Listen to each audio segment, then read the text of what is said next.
Night 2. Da da da. Right. So yeah, we are live. It is 6:11 p.m. here on the East Coast, here in a little bit chilly but sunny Orlando, Florida. On my end, AJ, I think you're dealing with like a buttload of snow right now. It's finally going away, but it's probably coming back soon. Wouldn't be shocking. And Ashley, what's your weather right now? Well, after coming off a giant big freeze last week, it's now getting to sort of like actual Florida weather. Like the coldest temperature over here, I think, like 10 days ago was -23 up in the Scottish Highlands, and someplace in the UK in the next few days is going to get 17. So all over the place. Good Lord. So yeah, it's a tad bit chilly right now, but it's not as bad as it could be. It rained a lot yesterday, and it dropped the temperature like 15 degrees. It was craziness. But at any rate, we don't want to hear about that. We want to hear about this. So for some reason that AJ and I still can't discern the reason why, this seems to be take a shot. This seems to be one of our most popular podcasts every season. Can't explain why. It's just how it is. Welcome, Bry Guy. Welcome, Checkmark. This is our predictions for the 2021 Critics' Choice Awards. I like to call the MTV Movie Awards, plus not. So basically, it's going to be AJ, Ashley, and myself trying to figure out what is going to win on the award show, which is going to be in about 2 weeks. So tomorrow, AJ will bring more content to you guys. I believe there's an AJ's Movie Reviews or Versus coming tomorrow. And we'll catch back up. So you'll see real quick, this video will go out before anything from the last 2 weeks, because we've had a lot of connection issues with all the weather changes and everything. Like, hopefully we'll get that fixed sooner rather than later. Got some Voices of Liberty for you guys. I even had to have 2 sets that got canceled yesterday because of the bad weather. So needless to say, we'll get there when we get there. But yeah, we're going to talk about the Critics' Choice Awards this week. Next week is the Golden Globes. So we're going to be doing our first actual award show reactions after the ceremony is over on Sunday night. So stay tuned on the Popcast network for more information there. But that's what we call a cold open, ladies and gentlemen, just like the frigid temperatures around us all. My name is Owen. Joining me as always, we have Ashley. Indeed. And thank you, Funaki. And last but certainly not least, we have AJ. I look like shit. Sorry about that. I just got off work, so I understand the feeling. Believe me, we've been like slammed all day. All the parks in this area are completely packed because of the holiday week, and it's Saturday. So needless to say, it's like, yep, we're all not looking undisheveled at this point. I don't look like Nick Nolte or anything, so that's a good thing. Yeah, so, Bragg, I mentioned. Go ahead, AJ. I was just gonna say, the other day I had bags under my eyes and it looked like somebody beat the shit out of me. Yeah, happens on a regular basis, especially when you don't get to sleep very often. I get that 100%. Bry Guy mentions immediately the See Her Award is given to Zendaya, which makes sense. That's good. Very glad she's doing well in her career. Hopefully down the line she'll have... solely because Zendaya is Michi. Go ahead, AJ. You had something you wanted to say there. I'm all for this award's existence, but it does feel like a lot when there's like 39 other categories. Yeah, I did call it the MTV Movie Awards for a reason. There's awards that shouldn't be here. Like, there literally should be an award that movies for guys who like movies. The great thing is, shall I actually get to the awards that were part of last year but were then amalgamated into the Super Awards? So that anything to have to do with the original title for Borat? Sadly, no. Close enough. So props to Zendaya. One day she will truly reach her victory and be able to succeed more in her life as well when it comes to her career. I'm very happy to see her doing so well, especially being a big fan of hers from Disney Channel. So you'll not understand what that means for many years. Ashley, your turn. Go ahead. So Let's do this. To fill in the gaps that we've got, because I'm guessing, have you got the lists, AJ? I have the Wikipedia list. So Okay. So the ones that were last year part of the main awards, but now got shoved into the super awards, which is annoying because then animated stuff just gets put there. So the stuff that would be award contenders that actually got announced like 2 months ago. So great job. So with animated series, the nominees were Archer, Big Mouth, BoJack Horseman, Central Park, Harley Quinn, Rick and Morty, and Star Trek Lower Decks. You probably can guess who won that, guys. Rick and Morty? No. Remember, what's the rule? If a series is in its final season, it wins. BoJack. I don't watch TV, as you know. BoJack is the only other one that jumped in my mind. BoJack, and then in the we're somehow scraping the barrel, even though there was actually good films. Best superhero movie, we had Birds of Prey, The Old Guard, Secret Society of Second Born Royals, Sonic the Hedgehog, and Superman Man of Tomorrow. Can't even say it. Surprisingly, it actually went to Old Guard. So another win for digital. Sci-fi fantasy, we had Love and Monsters, Palm Springs, Possessor, Synchronic, and The Vast of Night. That went to Palm Springs.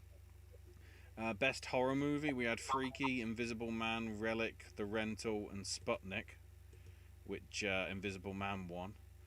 Then I can't believe The Rental was nominated for something. I didn't even bother reviewing it. I saw it, but there were other horror movies out that year, weren't there? Like, not really. I know this might be really hard to believe. I know, but Dave Franco is actually a more bland director than he is an actor. It's unbelievable. It's Then the one that will especially piss off AJ. Best action movie, we got Bad Boys for Life, The Five Bloods, Extraction, Greyhound, The Hunt, Mulan, The Outpost, and Tenet. And the reason why I said AJ is pissed is Five Bloods won. That might be the only thing it could win award season, and it gets shoved on an awards thing that nobody watched because it was 2 months ago. it could have been worse. When you said I'd be pissed, I was afraid you were going to say that Extraction beat it. That would have been the real travesty. No, the travesty would have been Mulan. $30. I actually think Extraction might be worse. I know that's a controversial thing to say, like a really controversial thing to say, but Extraction might be a worse film. Mulan morally is worse, considering everything going behind it. And then best animated film. Soul obviously won, but it's interesting the other list because On was in there, Over the Moon, Shaun the Sheep, Farmageddon, Willoughby's, and Wolfwalkers. So Shaun the Sheep got somewhere. That might be the only place it gets. Well, I'm guessing BAFTAs. Well, no, because it wouldn't be eligible for BAFTA. Son of a bitch. It's done. Right, now we can get on to the actual ones that they are doing on the night. Maybe. Okay, so tell me how all of those get pushed, but we still have best short form series here. Yes, exactly. Where 4 of the 6 nominees are on a service that doesn't exist anymore. Who's accepting this award when it wins? We'd like to thank our... No, not really. No, we wouldn't. Jeffrey Katzenberg. Like to thank someone else. Jeffrey Katzenberg, except it might be a firing squad of investors.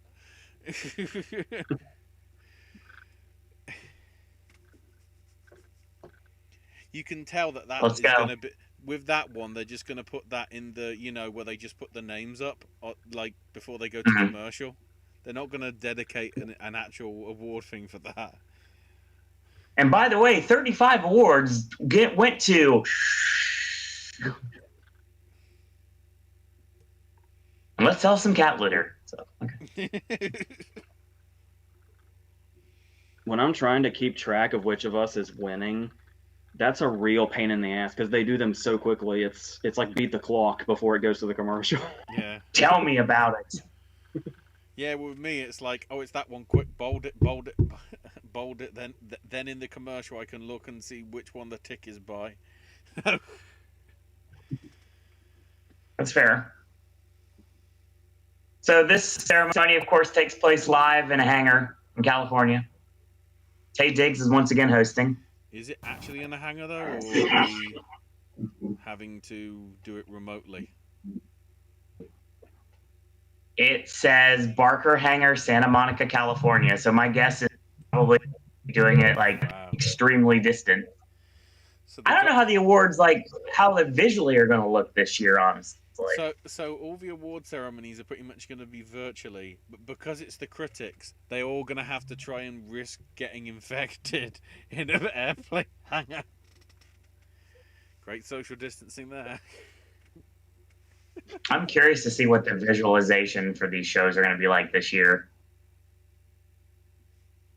because that's really not been mentioned at all yet. I just kind of assume they'd follow suit with how the Emmys did it, more or less. Would be my guess. Well, I didn't see that, so I'm not aware how that works. From the BAFTA TV thing, I did something similar to the Emmys, where basically it was the people at their homes or wherever they are at the minute, in case they're filming or whatever. You know, basically live on Zoom. And they so what you're saying is, if anyone doesn't show up, they really just don't care. Like, you can't send a 2-second clip from you on Zoom to say that I accept this award. If you can't be asked to just show up like this, waiting to see if you won, you know that interesting stuff is happening. So maybe these shows are not going to be very long at all. No, trust me. With the BAFTAs, it was like somebody did a 5-minute speech, and it's like, okay, you're just taking away time from other people that might get a speech. Can you shut up, please?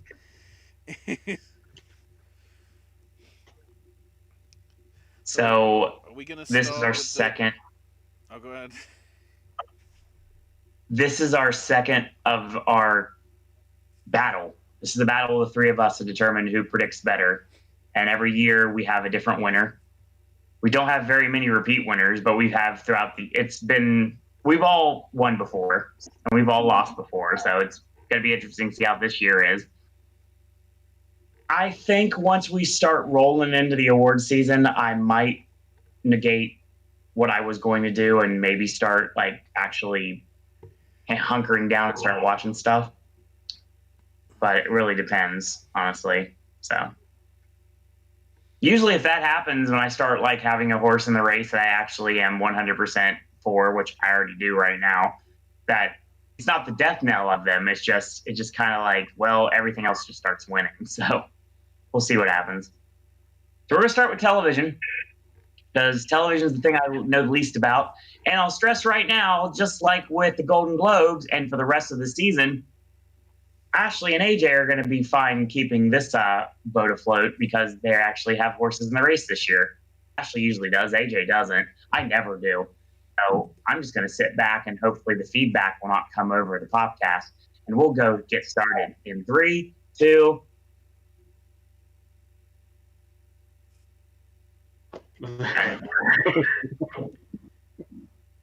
Hey, it sounded good in my head, okay?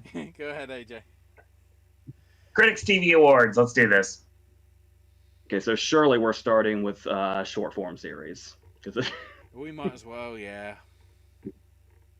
So fine.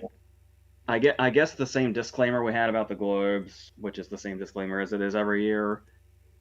There's no strategy to TV.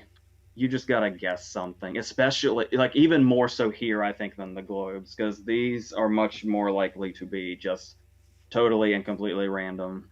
So pretty much all the TV stuff has no, at least from me, has no real reasoning behind it. At least until we get to, what's that? At least till we get to the rest of the awards, correct? Yeah, or the ones that kind of feel obvious, like the Queen's Gambit or something.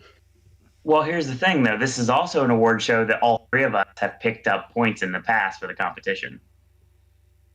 Because we don't always generally go the same film or same television show.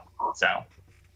Well, there's also so many damn categories. It's kind of like you'd have to really, really suck to not get Best something. appearance by a dog in 4 minutes or less. All right. Best short form series. All right, we've got the Andy Cohen Diaries, Better Call Saul, Ethics Training with Kim Wexler, Mapleworth Murders, Nikki Fresh, Reno 911, and Tuning Out the News. Your guess is gonna like we were talking about. I almost feel like it wouldn't be any of the Quibi ones because it's already dead. But I mean, it totally. I mean, just in as far as odds go, it's likely that it's one of them. But I was gonna say Better Call Saul, but I think I'm just going to say Tuning Out the News. And I'm gonna be honest, I don't even know what Tuning Out the News is. I had to look it up because most of these are American things. I mean, I'd heard of the Quibi stuff, and considering that like the one on IMDb has got like a 5 out of 10, that's how desperate we are to try and find short form series to put into this. Now it makes sense. Tuning Out the News seems to be sort of Colbert Report, literally because Colbert's on it, but it's like comedy. So I guess it's like Robot Chicken meets Today, the Daily Show or whatever. Maybe it's a Stephen Colbert-led animated political satire, is what it is. Yeah. Oh, maybe I have heard of that. Come to think of it. Is it bad I don't know any of the voice talent on the show? That's not a good sign at all. You've never heard of Stephen Colbert? Stephen Colbert is not part of the voice talent, Ashley. Yes, he is. No, he's not. He's listed on IMDb. He created the show. Every single He's episode. not listed. I don't have him as some of the other voice talent. Anyway. Go ahead, Ashley. Although half of these weren't in the same field, I'm just going with what won the Emmy, and that's Better Call Saul Ethics Training. Part of me wants to go with my personal bias and go with Reno 911 here. Worth noting, but that's the only one I see in this list that was also in the Emmy, so it's a strong contender. I feel like going against Better Call Saul might be a bad idea, but this is the start of the award ceremony. I'm probably gonna lose a point right away anyway, so I might as well just keep with it. AJ went with Tuning Out the News. Ashley went with Better Call Saul. I love the state. Reno 911. I think the main reason I didn't go with Better Call Saul was I'm just so used to it getting fucked over by awards bodies at this point. So it's fair. It's completely fair. Yeah, but if it's one of the only good things that's on the list, because I'm like trying to find reviews of these things, and because it's Quibi, there is no reviews. It's like, great.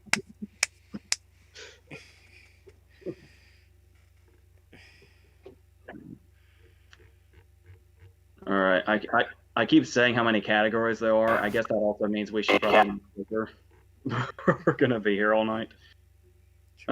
So we're doing comedy special and talk show first, because yes, the TV, movie, and limited series sort of go into the acting one, so it makes sense to do them together. Or yeah, that's the order I've got. Okay. So I guess we'll start with comedy special. Mm-hmm. Where we have Fortune Vines for Sweet and Salty, Hannah Gadsby Douglas, Jerry Seinfeld 23 Hours to Kill, Mark Maron End Times Fun.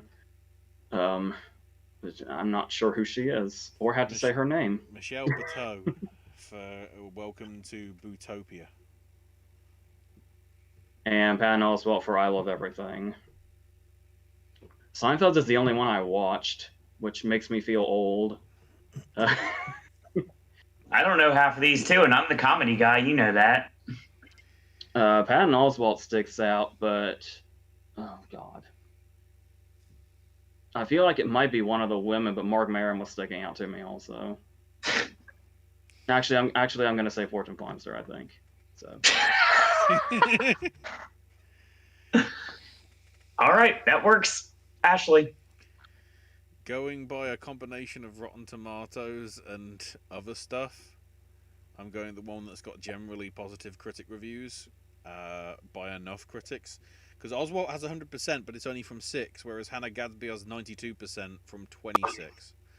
So I'm going with Hannah Gadsby. I'm sure this won't be the first time I've said this in award season, and I don't care about Rotten Tomatoes. I just care about good content. And obviously, I only see 2 that I am aware of, one of which that I did before the world shut down get to watch in person, thankfully. That was awesome, by the way. Patton's gone through a lot in his life, obviously, with his wife passing away and him moving on and meeting a tremendous woman in his life. And he has everything in the world to be thankful for with what has happened since everything went down. And I think he's going to get a Critics' Choice Award to make up for it. Patton Oswalt, I love everything. So wait, you don't? Just in time for Ratatouille to open too. You don't remember? So perfect time. You don't remember who Mark Maron is, Owen? I know who Mark Maron is. I don't care. Okay. There's 3 on the list that I know who they are. Yeah. So it's gonna either be Lynn Shelton's boyfriend or the guy that married Natty Gann, I guess. Yes. But it's funny you went through all of. I just hope the giant red N accepts the award. It's obviously Patton Oswalt's personal tragedies will never be funny, but it's funny that you went through all those when the only thing I was thinking was he's hosted this show before. So, and I believe that same year they nominated him for Young Adult. And again, like I mentioned before, going completely into his tiny filmography here, like in a little bit of space, I'm a big mark for him, so I'm going to go with him. This is what I want to happen, and I will things into existence. Hopefully, I'll will Patton to win in 2 weeks. All right, best talk show. Who cares? Shoot, who cares? I would say they do, but that I'm not even sure about. But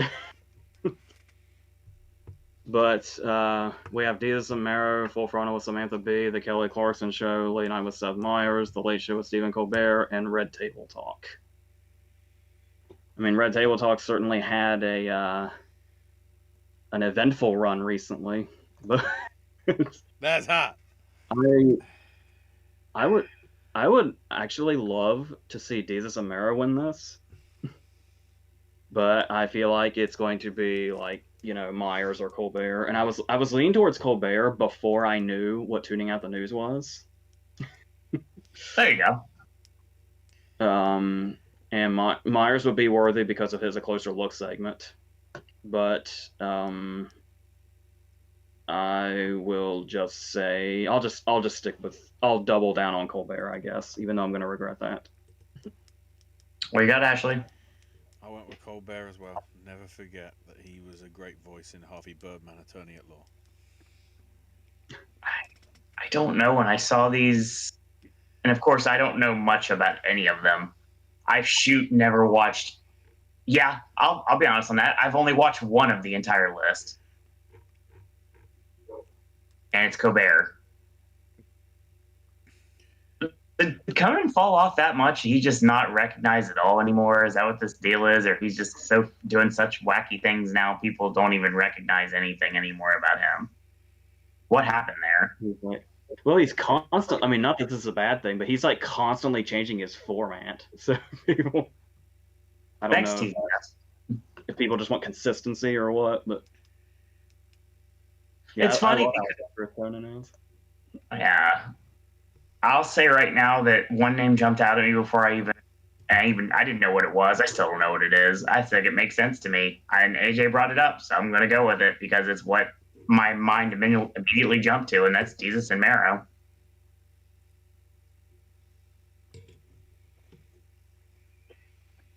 All right.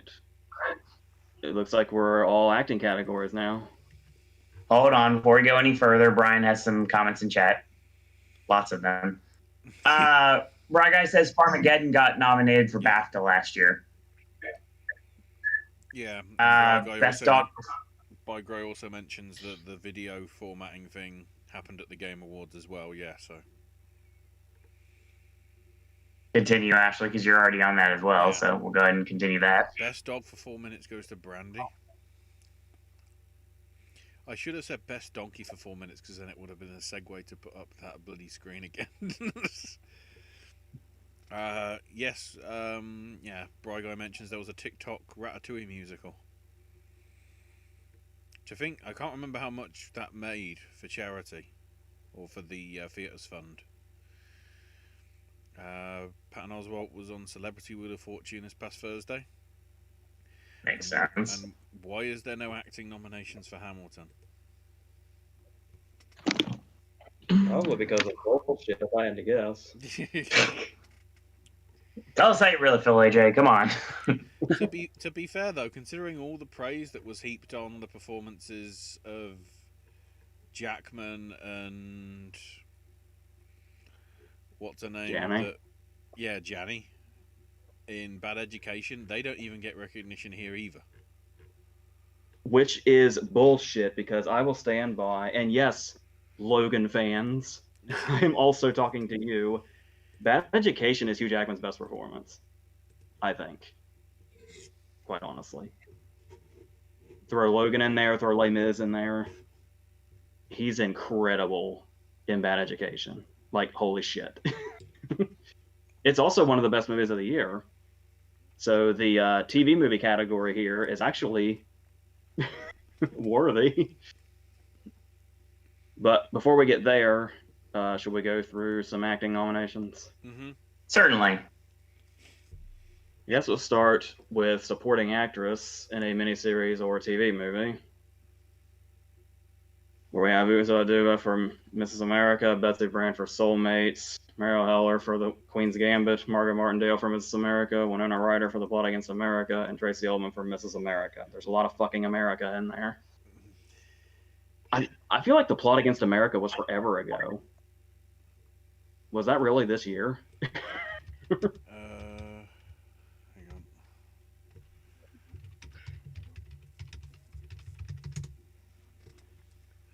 The Plotter Against America.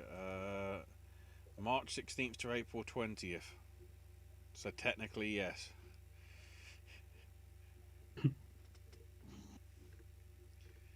I feel like it'd be easy to go with one of the Mrs. America women. Yeah, this is one of those cases where this wasn't thought out beforehand like we usually do. It's because why would you? There's no strategy that you can do. I kind of want to say Margaret Martindale also, but I'm also doing the whole thing of I just feel like they really fucking love the Queen's Gambit just in general. But it'd almost be too easy to just do that for everything, like the way we're doing like Schitt's Creek recently.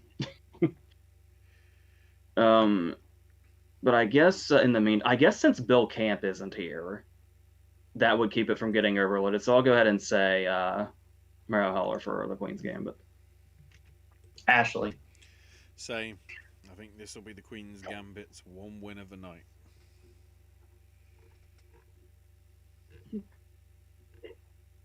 Well, it's a beautiful day in the neighborhood. I concur.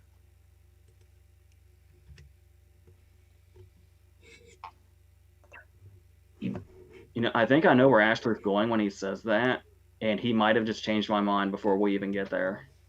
Yes.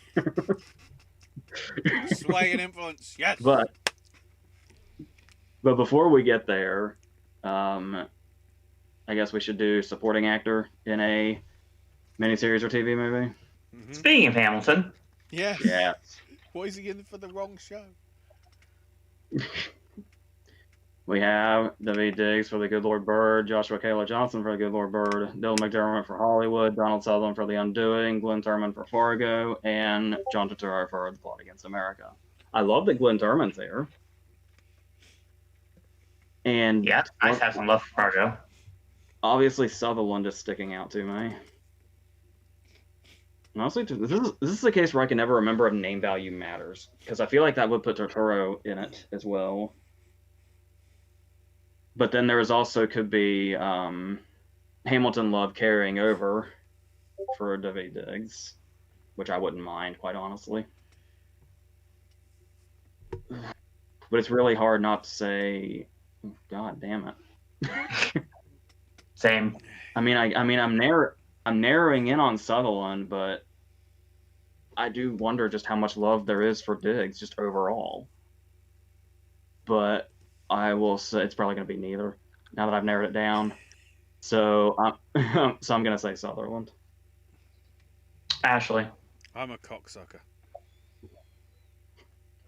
Okay, that needs the context from last week. Donald Sutherland. I mean, I hate to do this because it feels like it's really boring season for us if we keep picking the same things. But the first person, weirdly enough, that jumped to me immediately was Dylan McDermott. I don't know why. I just looked at it and I was like, hey, maybe.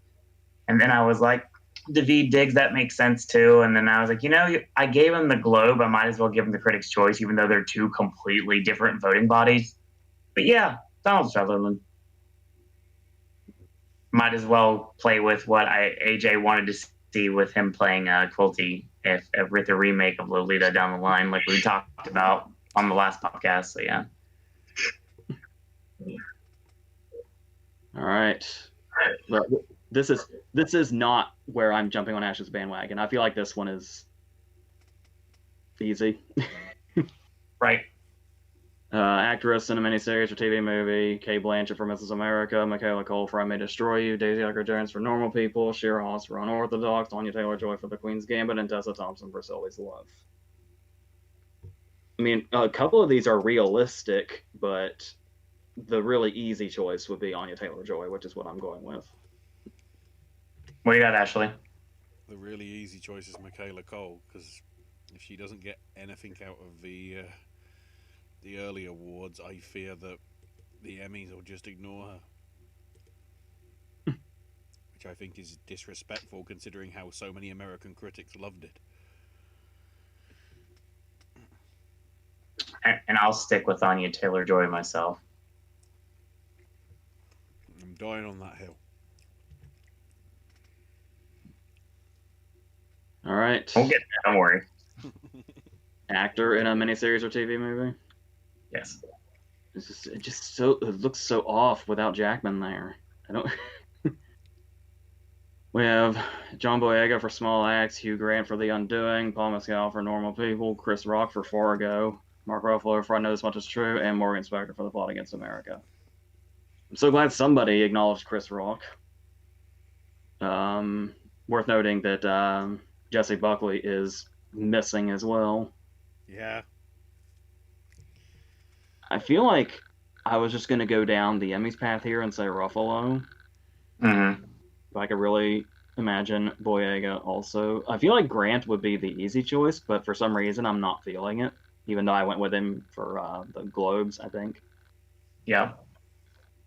I think I am going to say John Boyega, I think. Okay. Ashley? Hugh Grant, because if John Boyega wins, then it's just the critics going, how great was your campaigning, when they were completely silent on it, considering all the issues that he was dealing with Disney and everything back in the day. So if that one, to be honest, if that one and Boyega did accept it, he might like swear. So, but I don't deserve this. So yeah, that's why I'm going for Hugh Grant, because I want to avoid it becoming a shit show. Even though then it would make it more interesting to talk about if something did happen. I feel like that I can go the same path and do exactly what I did with the Globes, and I feel that even though it's a different voting body, I just immediately jumped to Hugh Grant, so I might as well just stick with my instincts.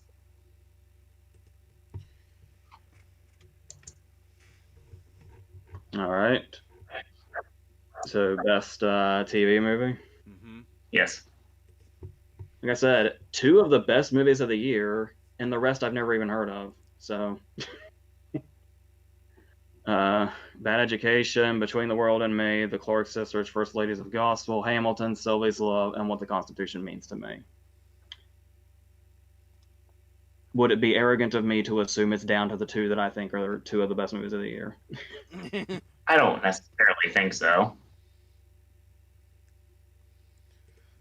I mean, obviously, I want to say Hamilton, but like somebody else pointed out, it doesn't have anything else. And I know that doesn't always matter, but maybe. I'm gonna say Sylvie's Love because it's one that we've come across before, and that's the only thing I have to go on. What do you got, Ashley? I'm split.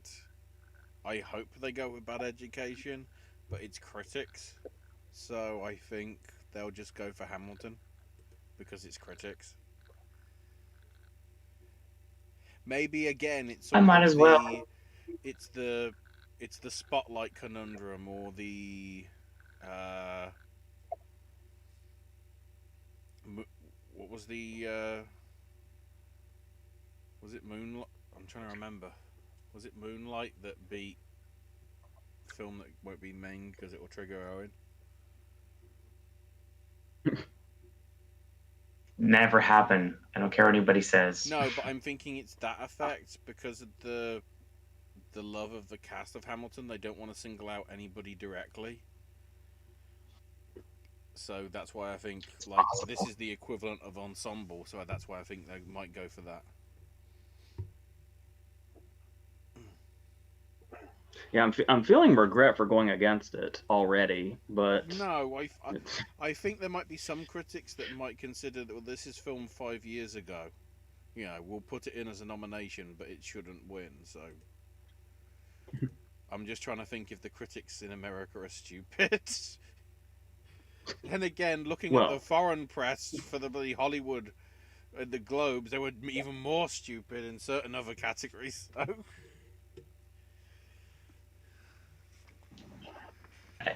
You know, it'd be easy just to go with Hamilton here, and I'm not again. It's just like we've had to do this before many times. It's like I don't like back in the season. It's like I don't dislike Mad Max. I just don't understand. Well, it's buzz is about.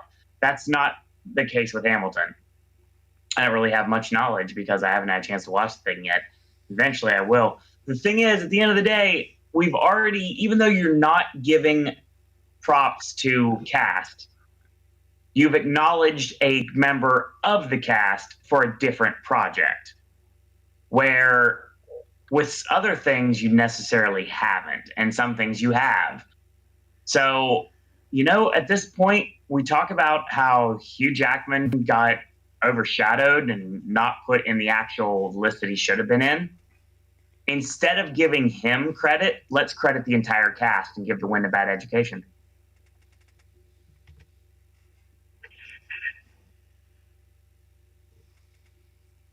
that's yours answer. It is mine.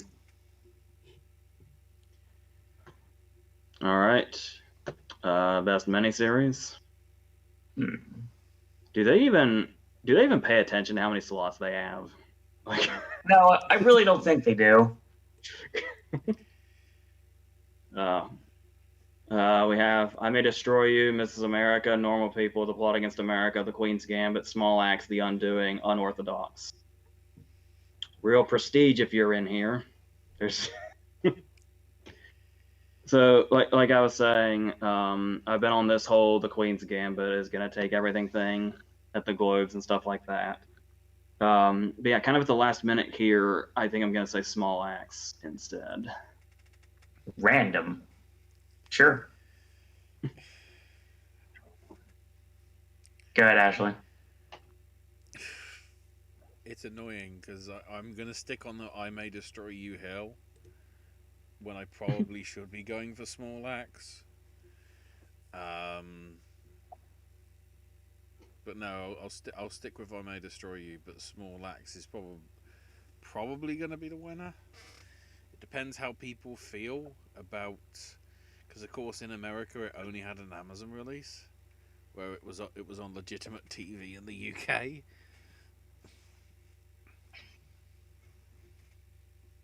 Well, I feel like we're all losing a point on this one, possibly, because going against the Queen's Gambit is a very dangerous proposition right now. But if I look at what I predicted, there's quite a few strong things in there though. That's the problem.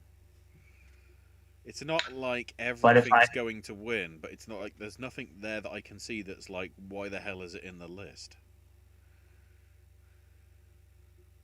but if I look at the predictions of what I have winning so far, I might as well stick with what brought me to the dance in the first place. I'm going to go with The Undoing here.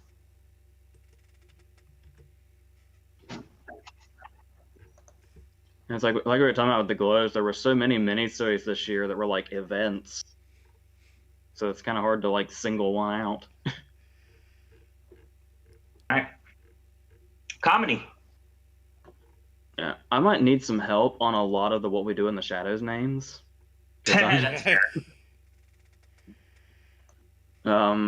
So let's start with supporting actress in a comedy series, where we have Lisa Goranson for The Conners, Rita Moreno for One Day at a Time, Annie Murphy for Schitt's Creek, Ashley Park for Emily in Paris, Jamie Presley for Mom, and Hannah Waddingham for Ted Lasso. I mean, I feel like the easy choice is Annie Murphy, and Rita Moreno kind of sticks out. Once again, if only on name value. But I'm gonna stick with Annie Murphy. This might be one of those cases where we can bet on just a whole Schitt's Creek thing because Critics' Choice voters are gonna do their thing. Right. What do you got, Ashley? Schitt's Creek. Yeah, I'd love to give more reasoning why, and I'll say right now before it happens, if this person wins, this is the first thing my mind jumped to, and that would be Hannah Waddingham for Ted Lasso. But Schitt's Creek, Annie Murphy.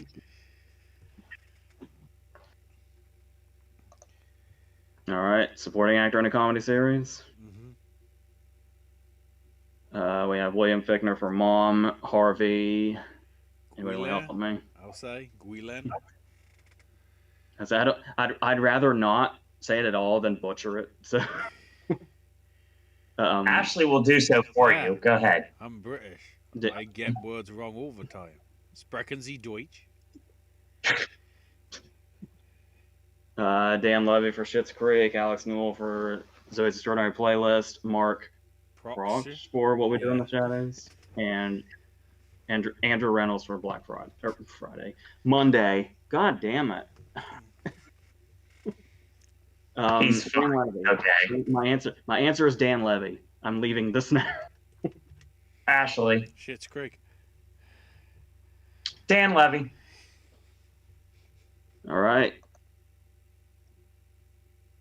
For actress in a comedy series, we have Pamela Allen for Better Things, Christina Applegate for Dead to Me, Kayla Coker for The Flight Attendant,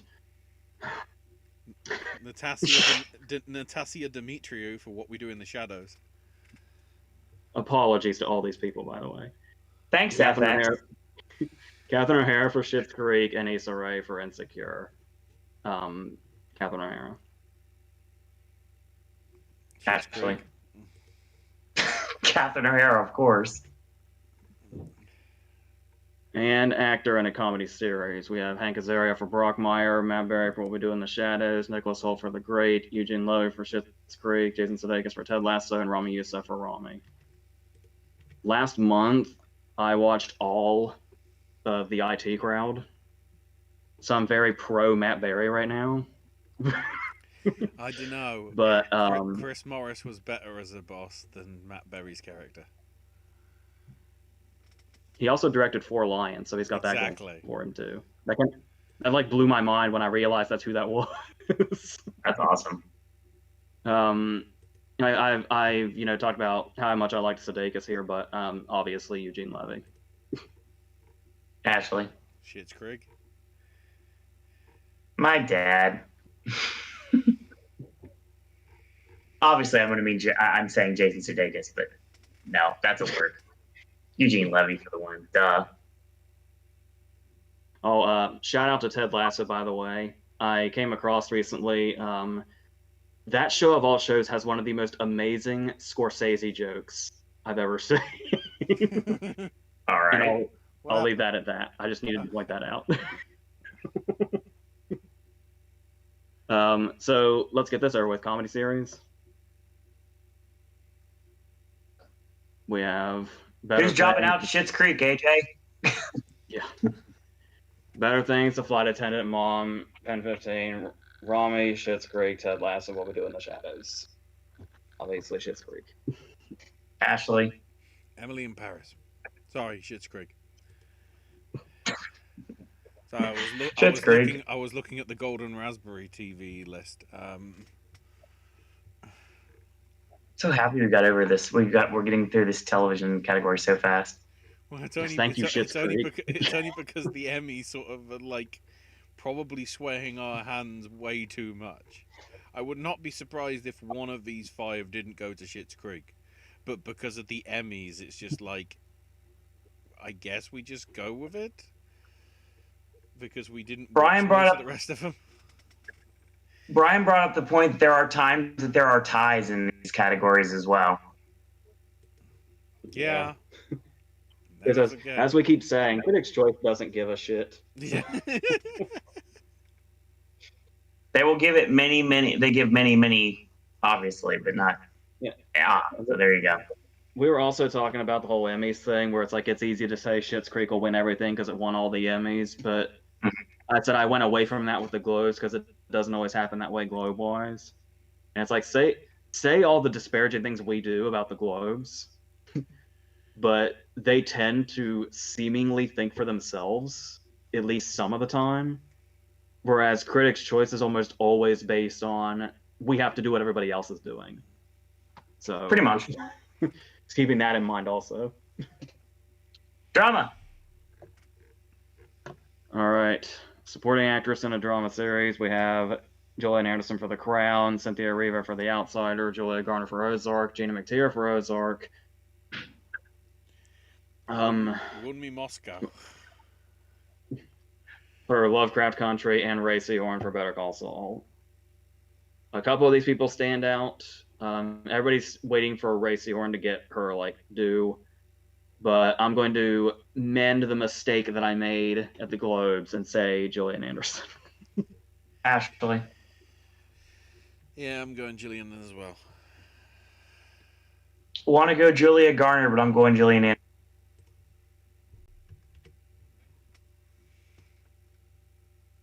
All right, supporting actor in a drama series.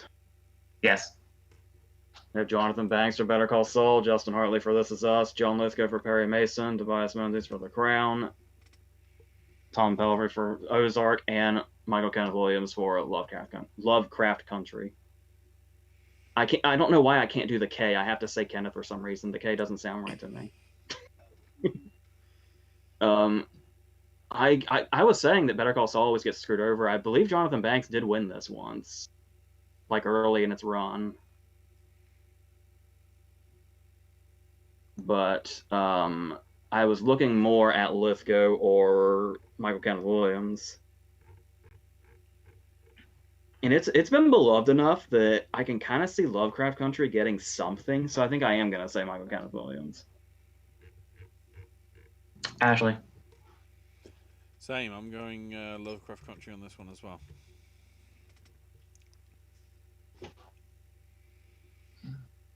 It's weird. It's the one that jumped at me immediately, but it felt like it was the one that wasn't going to win. But the more that you think about it, the more you think that there's a reason it's there, not just because it's just filler. I think that there's a purpose for it.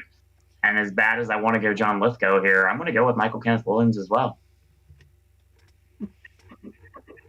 We're not getting many points this season, everyone. That's what's going to happen. Three-way tie. All right, actress in a drama series. Yes. We have Christine Baranski for The Good Fight, Olivia Colman for The Crown, Emma Corrin for The Crown, Claire Danes for Homeland, Laura Linney for Ozark, and Journey Smollett for Lovecraft Country.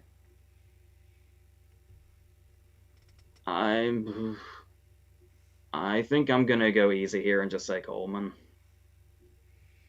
Ashley. I think this is going to be another win for Lovecraft Country and Journey Smollett. I was kind of thinking that, but I didn't. Watch it be Diana. Yeah.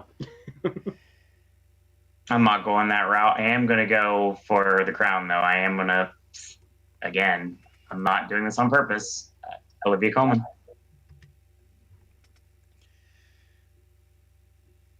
All right, actor in a drama series. We have Jason Bateman for Ozark, Sterling K. Brown for This Is Us, Jonathan Majors for Lovecraft Country, Josh O'Connor for The Crown, Bob Odenkirk for Better Call Saul, and Matthew Reese for Perry Mason.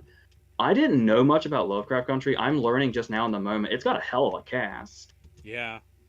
Like I probably need to check this out, actually. And they're also being heavily promoted too. That's another thing as well.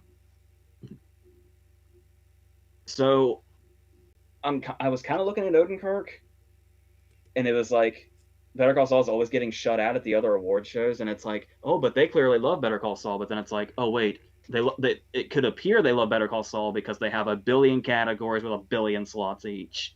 So it's really hard to tell where they are. Right.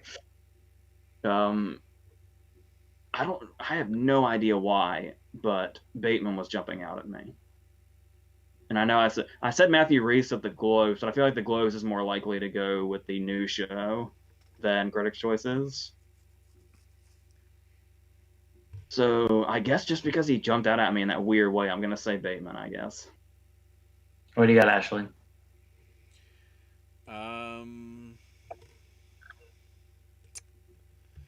The train continues. Considering I actually saw him in his first appearance in Hostiles, but I completely forgot he was in it. Didn't see White Boy Rick. I think I saw Out of Blue, but the one I remember seeing him in 18 months ago was Last Black Man in San Francisco. And from there, the fact that he's basically in a sort of American Western with Zazie Beetz and Idris Elba and Lakeith Stanfield and Delroy Linder and Regina King that's coming out later this year, and then he's Kang in the Ant-Man sequel. Jonathan Majors. He's on the rise. I'm going to stick with Odenkirk. All right, our last TV category. Mm-hmm. Rejoice. We have Better Call Saul, The Crown, The Good Fight, Lovecraft Country, The Mandalorian, Ozark, Perry Mason, and This Is Us. I can also see it being something like The Mandalorian, even though it has nothing else. Same. But once again, I'm just gonna go easy. I don't feel as confident in The Crown here as I do at the Globes, but I'm still gonna say The Crown anyway. Ashley. I was all locked in on Mandalorian, and then I remembered if it wins, then we have to give name redacted possibly some recognition for her acting in said thing, and considering her views, I feel the critics may just take it away from the series because of it. So I'm probably going for the safer bet and going with Lovecraft. I thought about doing that. I don't know.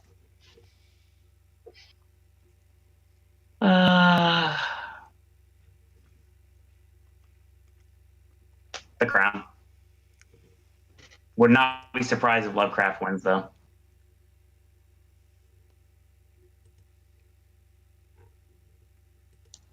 All right, finally familiar territory. To the films. All right. Are we starting with foreign? Sure. Mm-hmm. That's easy enough, isn't it? We have Another Round, Collective, La Llorona, The Life Ahead, Minari, Two of Us. There's not much of a revolving door in foreign this year. Because I believe a lot of these are on the short list as well. The issue I do The have Oscar short list. is I guess it's in here because they don't have that category here, but Collective is a documentary. But it is Yeah. entirely it's entirely in I think Romanian or Russian. I think It's Romanian. I think there's a couple of things competing in both foreign and documentary, short list wise. Yes, there is. I don't know whether there's any in here, but Collective is the one that stands out. I can't remember whether I just bought it on the premise alone because it just seems very Alex Gibney, even though it isn't. And pretty much everything of his apparently got snubbed by the shortlist and whatever. Oh, let's go ahead and point out the obvious, Minari. Ashley. Yeah, I'm gonna go Minari as well. Minari.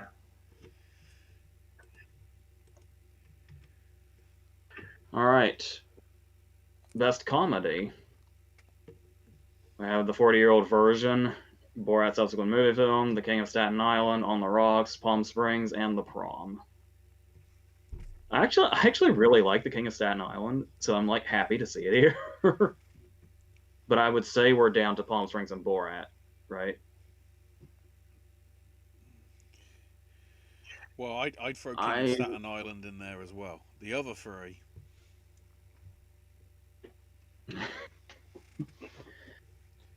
I feel like Borat's the easy choice, but I think I'm gonna say Palm Springs. Ashley. Oh, wait, hold on. Oh, wait, am I too late? No. You can change, you know. I haven't decreed. I haven't declared. Palm Springs won one of the other ones, didn't Palm it? Springs won sci-fi fantasy because you know. Because I know we've been semi-surprised before that in the categories like this, they don't always do the whole just give it to the same thing. Yeah, but that's another And how award ceremony, so. You know, like how sometimes if like obviously that's not the case here, but like if one of these was in one of the bigger categories, that wouldn't necessarily mean that it would take it here. Mm-hmm. Maybe I mean, oh fuck. I mean, maybe I'll. God damn it. I'll go ahead and stick with Palm Springs anyway. But if it's not Palm Springs, it's obviously going to be Borat, I would think. Ashley. As I say, if it's King of Staten Island, Palm Springs, or Borat, I wouldn't object.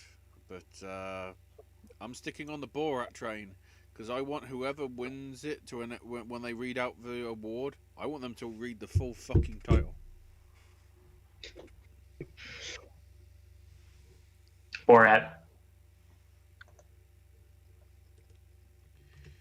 Are we getting to the text now? This is even harder when you don't watch the movies. It's also Honestly. really interesting when you visual effects usually at least has like 2 front runners.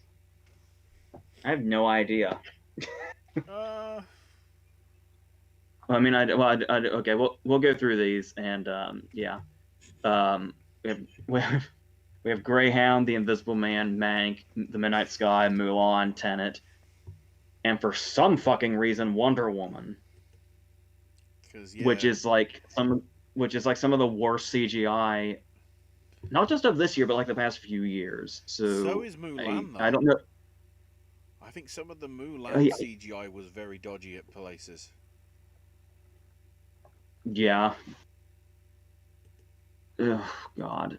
So I kind of want to. I mean, obviously we've mentioned before, if you want to go safe in visual effects, you go with the space movie.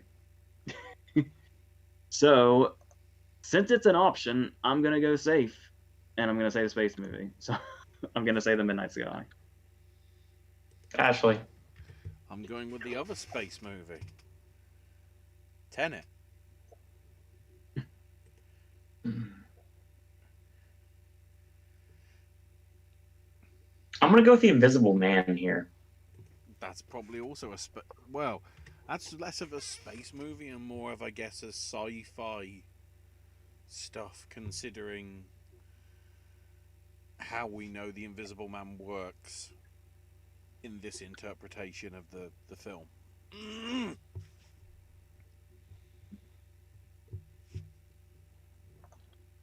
I'll All regret right. that. Watch it be Mank, and then we go, what? Black and white? Mank is what jumped out at me immediately, but I don't have an idea to even go with it. Watch it be like Mulan or Wonder Woman, and it's like, this is because we gave the See Her award to bloody Gal Gadot years back, wasn't it? This is the payback down the line.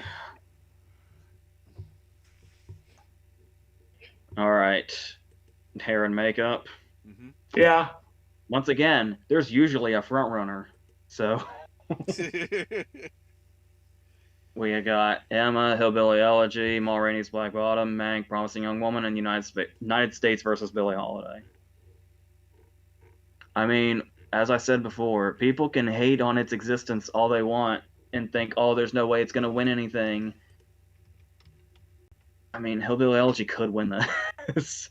Because it's the most obvious one, and that's usually where makeup ends up going.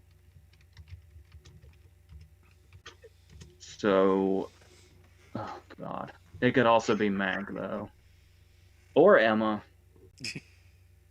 Jesus, it could be any of them. I'm just wondering how many of them have actually seen the United States versus Billie Holiday at this point.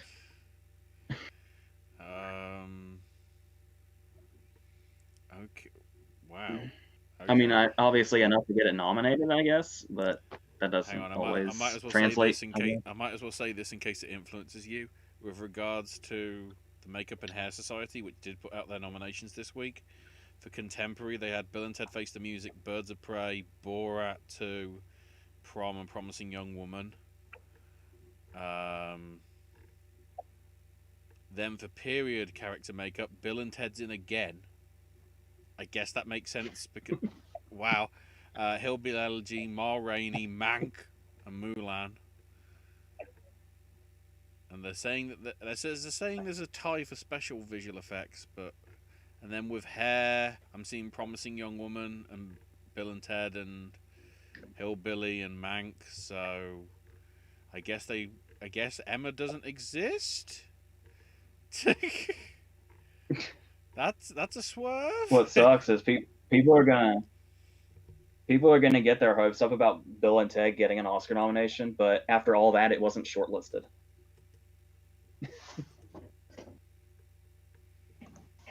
So, a Jackass movie can make it. A Jackass movie can get an Oscar nomination, but we're not going to shortlist Bill and Ted. That would be too much. I'm gonna go really boring here. I'm gonna say Mank. Ashley. Just because it's, trying to make characters look like famous people. It's the Mank effect.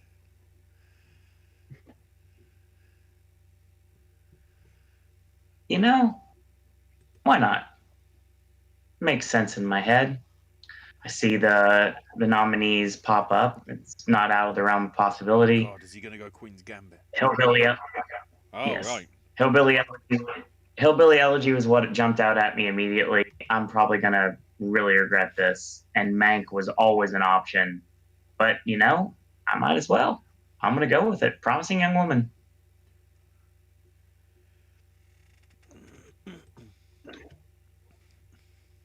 All right, song. Mm-hmm. We have Everybody Cries from The Outpost, Fight for You from Judas and the Black Messiah. I saw the movie, but I don't remember how to say that. But the song from Eurovision Song Contest. Husavik? What was that? Husavik. Scene from The Life Ahead, Speak Now for One Night in Miami, and Tigers and Tweed from the United States versus Billie Holiday. I said Tigers and Tweed at the Globes, just based on nothing. Once again, based on nothing. I think here I'll just say Speak Now from One Night in Miami.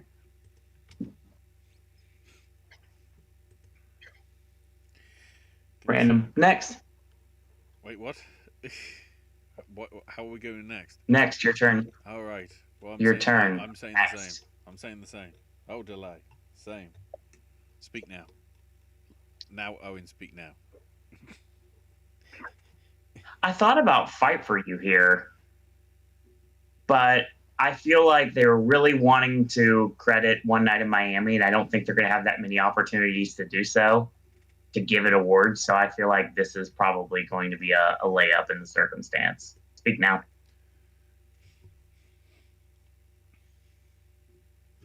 And obviously we have to follow that with score.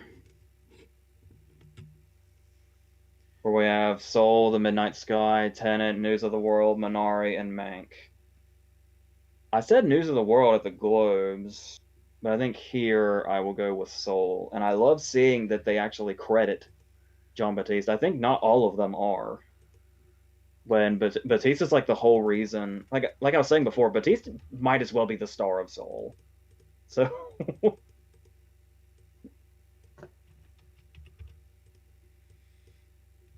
Yeah, I'm going for Soul as well. I feel if they love Mank that much, they could just go ahead and give this the award, but I don't see any way that Trent Reznor and Atticus Ross don't walk out with this award regardless. So, but I'm going with Soul.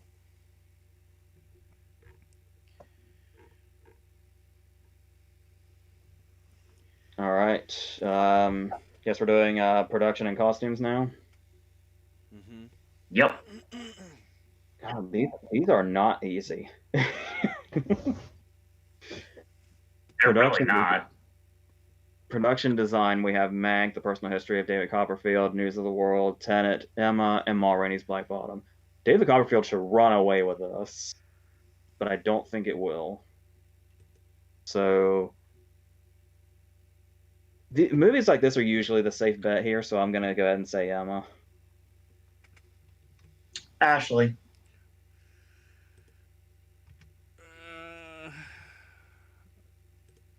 I'll die on the hill. David Copperfield. I'm going to go with Mank. But part of me wants to say Tenet.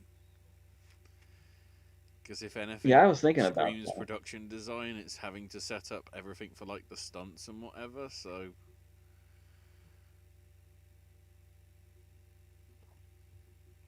Yeah, everybody this year, with all the stuff getting moved and bumped around, we're talking about like how, what do the acting nominations look like and what are the picture nominees going to look like? The tech categories are what's really fucked up. Accurate. yeah, it's Like, basically Tenet, and everything else is Netflix or something. Yeah, because I feel like there's an alternate universe where we're just saying Dune for everything, tech-wise. Yeah, that makes sense. So costume design. Yes. We have Emma, Mulan, Personal History of David Copperfield, Ma Rainey, Promising Young Woman, and Mank. Well, worth noting, Promising Young Woman is the only modern one. So that would be inspired, but are they inspired? I doubt it.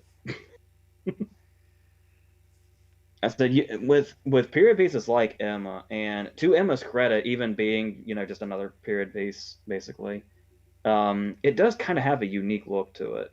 It aspects. But like we were saying before, Mank would be the easy choice, I would think.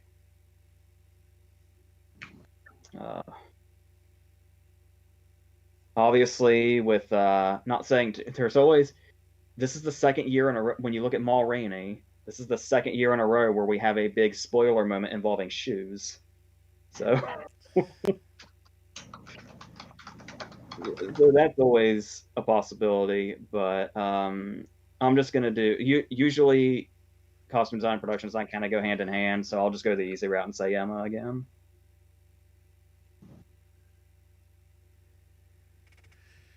See, I'm not going on the film. I'm going on the name of the person. Considering. Oh my God, we're gonna do the same thing, aren't we? Considering the reputation of her, in like, she gets nominated every year, and like every other year she gets awards, and just because it's the only chance I Mm. have to go for it now before we get to BAFTAs, which would be swayed Ah, anyway because it's British. Alexandra Byrne for Emma.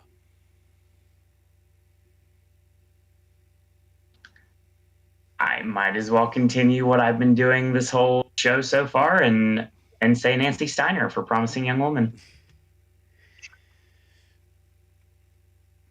I think that is one thing to credit, though. I don't recognise the other 5 names. Anne Roth does ring a bell, maybe, but the other ones I don't recognise as, costume designers from like previous years that we've done it. So at least we're getting some change.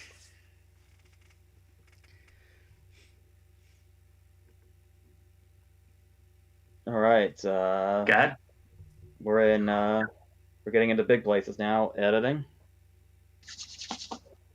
I think I want to go against the order I have here. We'll do editing and cinematography, and then we'll skip the screenplays and go to ensemble and young actor or actress, and then we'll do the big Yeah. 8.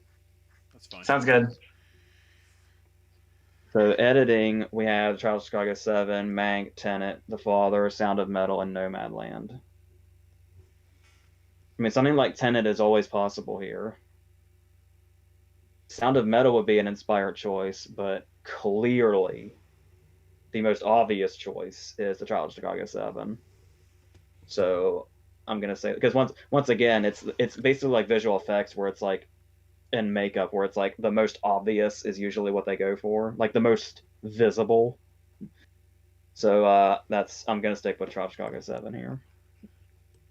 Ashley. I'm going the same. Although I am on the fence with Tenet. Because if we're talking about sound editing, why the hell is it nominated? But if we're talking about film editing, It'd be more. That's more of a sound mixing problem, isn't it? it could be either. To be honest, sound editing that'd be like make it go better. But either way, in terms of editing, just the whole scene of the imploding, exploding building makes me want to say it, but I'm going to stick with Trial of Chicago 7. That was my original pick, but I wouldn't be surprised if this is another one that Tenet could get.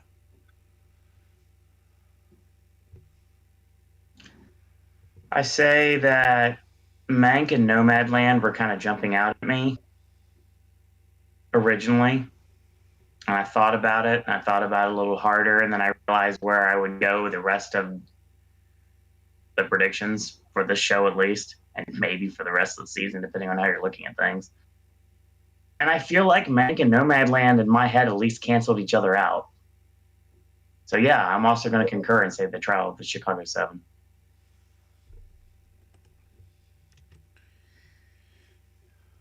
All right, and cinematography.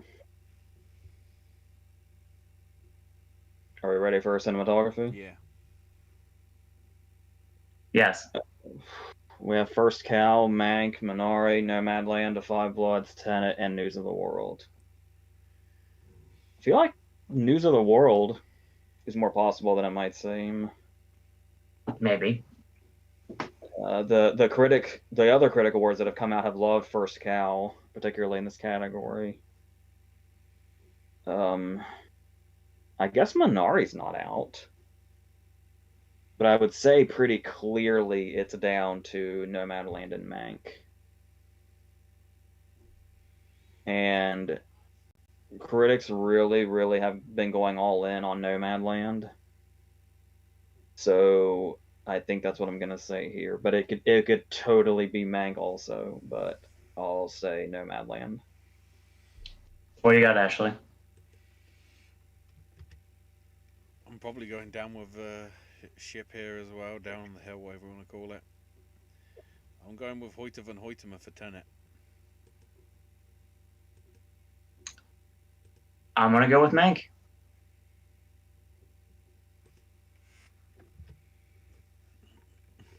All right, so now we want to jump up to best young actor and actress Mm-hmm. or actress.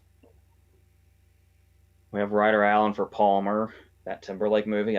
Wasn't expecting that to be here. Well, you know, we've got to fill out the category. Who wants to take a stab at this? Ibrahim Agui. For The Life Ahead, Alan Kim for Minari, Talia Ryder for Never Rarely Sometimes Always. Cow. Go ahead. Cowlin, I think it Nope, is. there's no R there, Ashley. Cowlin.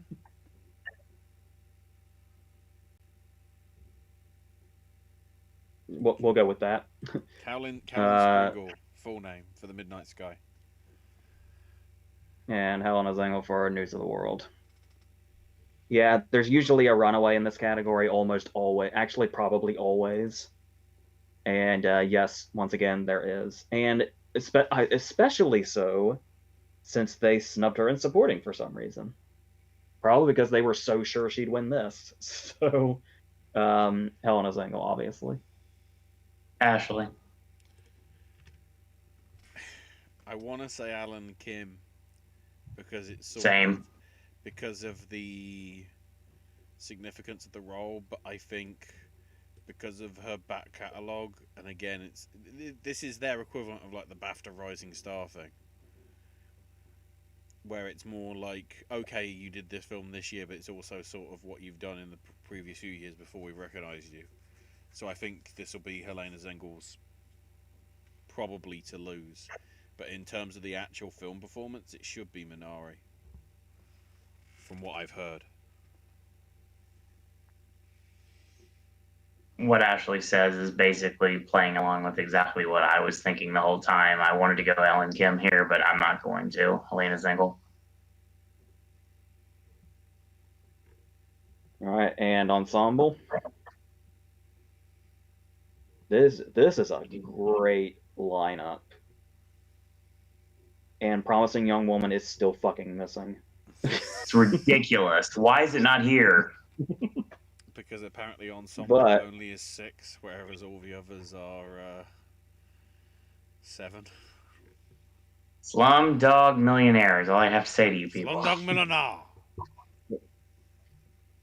But apart from that horrible glaring omission, we still have a great lineup, which is The Five Bloods, Judas and the Black Messiah, Ma Rainey, Minari, One Night in Miami, and Trial of Chicago 7. Trial of Chicago 7's the really easy choice.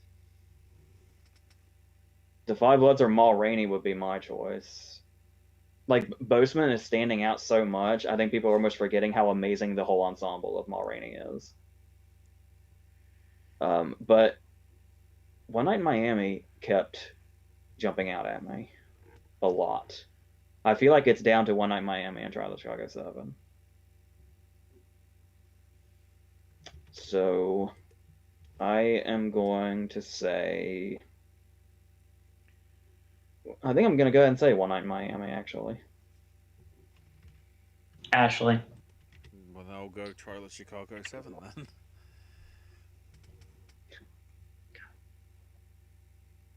So I gotta decide if I want to go with one of you, which is where I was headed, or if I Trust want to me, make a I bold literally prediction. changed it within the last 10 seconds from Five Blood, so it's not,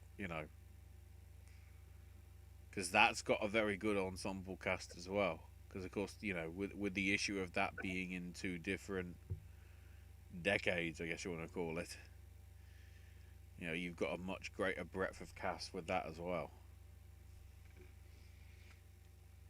I'm gonna go with.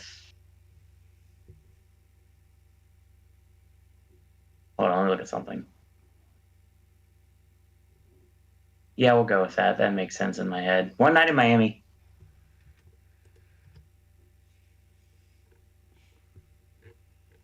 Now All to right, the 8. the Big 8. Yeah, to the 8. All right. We're starting with Adapted. Yes, of course we are. Okay, let's do this. We have, of course, these are in alphabetical order by the writer, it seems, so these are going to be in all of a weird order. News of the World, The Father, One Night in Miami, First Cow, Ma Rainey, Nomadland. All right, I'm gonna have to contradict myself for the Big Eight now that we're here. It's fair. It's said every year, and it continues to be true pretty much. And we've mentioned it already a number of times that Critics' Choice is basically just trying to predict the Oscars. Like, that's their reputation. Yep. But every now and then, there will be a movie that the critics love so much, it might very well transcend that, and they'll go for it, even if it may or may not be what the Oscars ultimately go for. And I believe that movie this year is Nomadland. Because I mentioned when we were talking about the Globes that while Nomadland is certainly a front runner, I personally feel that Trial of Chicago 7 is going to be the boring picture winner. But like I said, I think the critics' love for Nomadland, should that happen, would trump that. So I feel like they're going to be very good to Nomadland in the Big Eight. And that's probably going to start here at Adapted Screenplay. Now, it could be a couple of these. Weirdly enough, I could see it being The Father. I can also definitely see it being One Night in Miami, but I'm going to say Nomadland because the critics really love Nomadland. Okay.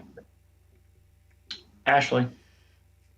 I'll say Nomadland as well because whether they actually acknowledge, that the director's obviously involved and solely responsible for adapting the screenplay along with everything that she did, I think this could be her one spot of recognition. Hang on, let me double check my list to make sure I'm not screwing up. Yeah, I think this might be her one, at least in my predictions. Spread the wealth here when it comes to the awards movies that you think are going to do really well.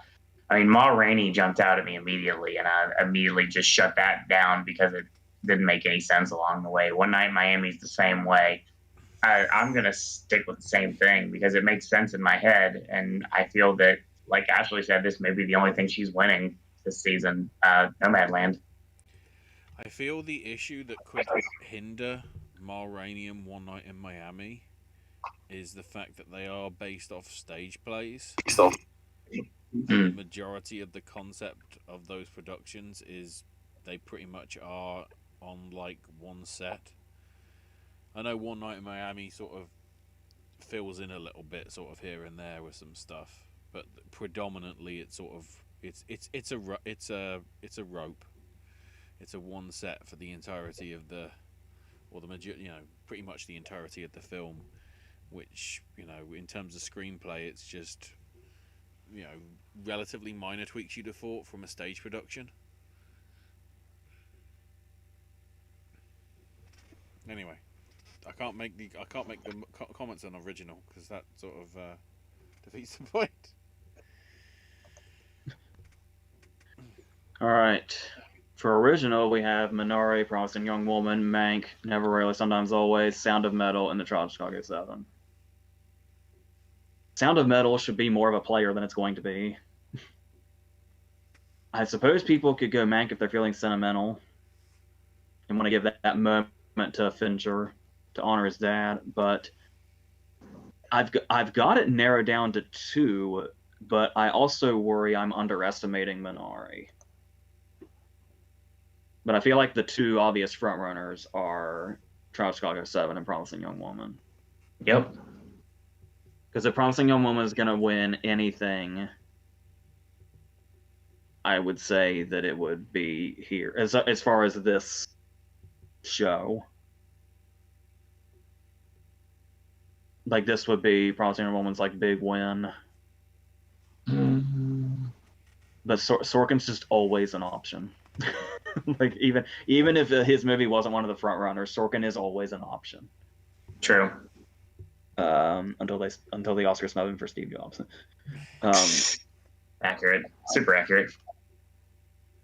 For here, like once again, even though the future I think Trial of Chicago 7 will have throughout the season, I'm gonna say Promising Young Woman here.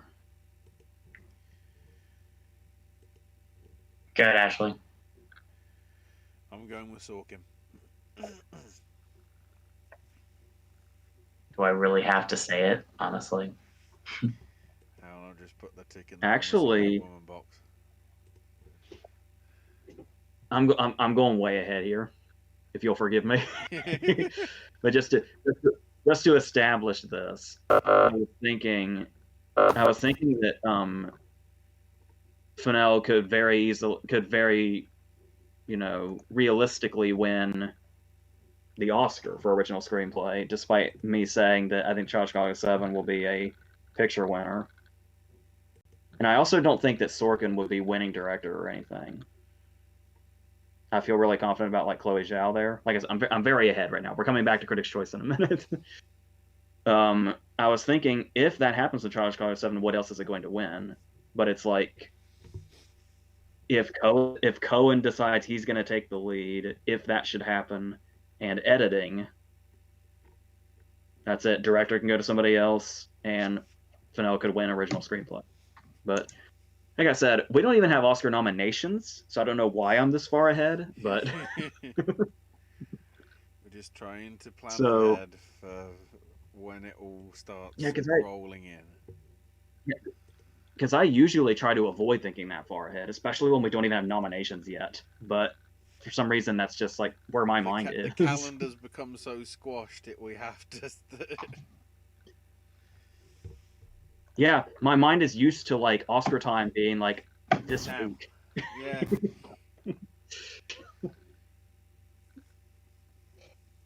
All right, so we all did original screenplay, right? Mm.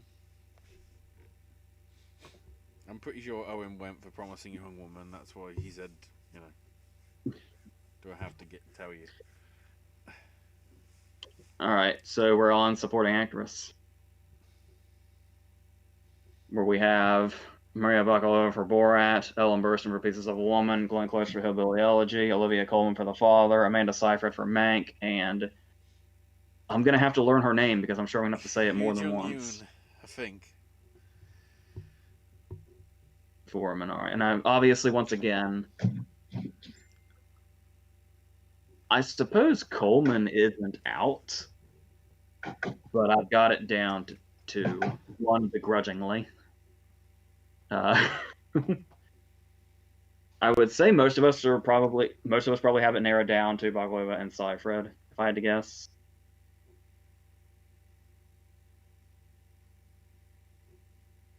And Bakalova is getting a lot of attention at just the right time. Good campaign going. Oh. Are we here? Yeah. yeah. Hopefully, we can hear. Okay, yeah. Because you both just disappeared for a second. Well, Uh-oh. It's happening again. lost the sound for everything. It sounds like that nobody had an issue. I didn't get a message in chat saying that anything stopped, but yeah, the sound just kind of just died on me. Yeah, but I'm getting the sound from my feed, but it's just the... yeah. It could be Discord being Discord. It's been a little bit... it was a little bit temperamental earlier, so... Thanks, Google Hangouts, for dying, so we have to deal with other technology. Anyway.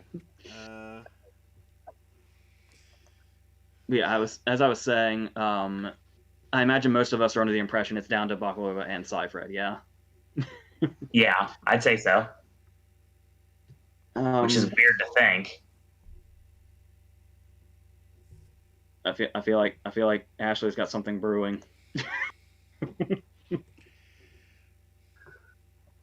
I went Glenn Close at the Globes. Right. But this is the kind of awards body that'd be like, oh, we'll nominate it, but oh, everybody caused a fuss because we nominated it. We better not pick it. So, because God forbid you have an independent thought. But, which now makes me wonder if Seyfried's falling buzz is going to cost her, because once again, Critics' Choice just wants to be like everybody else. So, I'll go ahead and say Maria Bakalova, actually. So. Ashley. I need to double check to make sure I can make the face that I was going to. Yeah. Remember when the nominations came out for SAG and the Globes? And they said, all the critics, where is this person's name? That's why I am going. Hang on, AJ, what did you say? Bakalova. Okay. I'm going Ellen Burstyn. If this is critics and they were complaining about why isn't she on the list, they might have something to say about it. So yeah, she's got the I didn't get any precursors, but I still get the Oscar nomination written all over her. If Critics' Choice counts as a precursor now. Nah, not really. So, is that like hell freezing over if the thing that wins like Best Picture or whatever only got its Best Picture win at Critics' Choice? Didn't The Departed do that or something? I'd have to look back.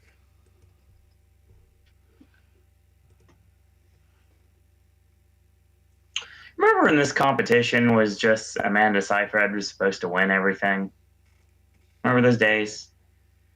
Pepperidge Farm remembers. As do I.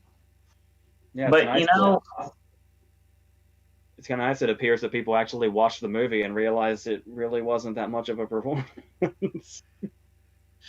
and it's funny because not watching the movie at all or anything really gets me to think that thought I was going to make this grandiose, bold prediction that everybody's like, "Oh wow, Owen, you went this direction." When AJ did the same exact thing and stole my heat, so I'm gonna say the same thing. That was what I was jumping out at me, and I might as well say that it's gonna be a good time to be attached to the movie that it was with Borat. So yeah, Maria Bakalova for sure here.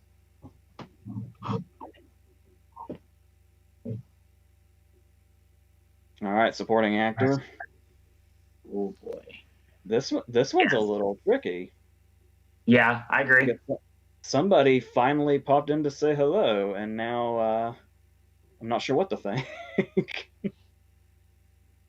We have Chadwick Boseman for The Five Bloods, Sacha Baron Cohen for Charles Chicago 7, Dana Kaluuya for Judas and the Black Messiah, Bill Murray for On the Rocks, Leslie Odom Jr. for One Night in Miami, and Paul Raci for Sound of Metal. By the way, I guess now is a good time to note that I've been pronouncing his name Raci, but I'm not entirely positive that's what it is. But that's what I've been saying. And speaking of him, he was the front runner pre-Globe and SAG nominations. Yep. And then he disappeared without a trace. So the other critic awards have been going with him, but it's like, is his momentum gone enough now that we're back to Cohen versus Kaluuya? Maybe. We'll see. Or is he here to make a statement? And I guess Odom is never really out of it. No. But I'm really feeling the Cohen versus Kaluuya thing. And like we talked about at the Globes, for some reason I'm headed in the Cohen direction.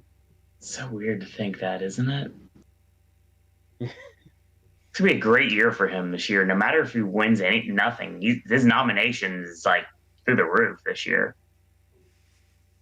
Yeah, because some people are talking up the whole like, are they gonna really, really, really go for Boseman thing? But I feel like as far as Boseman and the Five Bloods goes, any nominations he gets for it are pretty much just gonna be that, I think, and clear, because when he's so clearly a front runner for Ma Rainey, I don't think we have to worry about him taking both of them.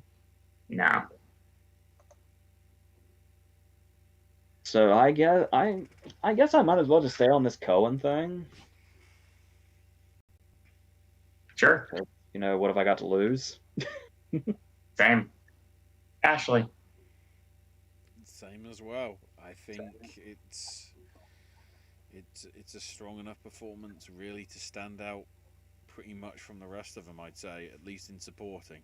So if he tries to go into leading, I think that's, you know, if he wants to win the award down the line, be it BAFTA or Oscar or whatever, I think he has more chance here than in, you know, main actor. So, yeah, Cohen.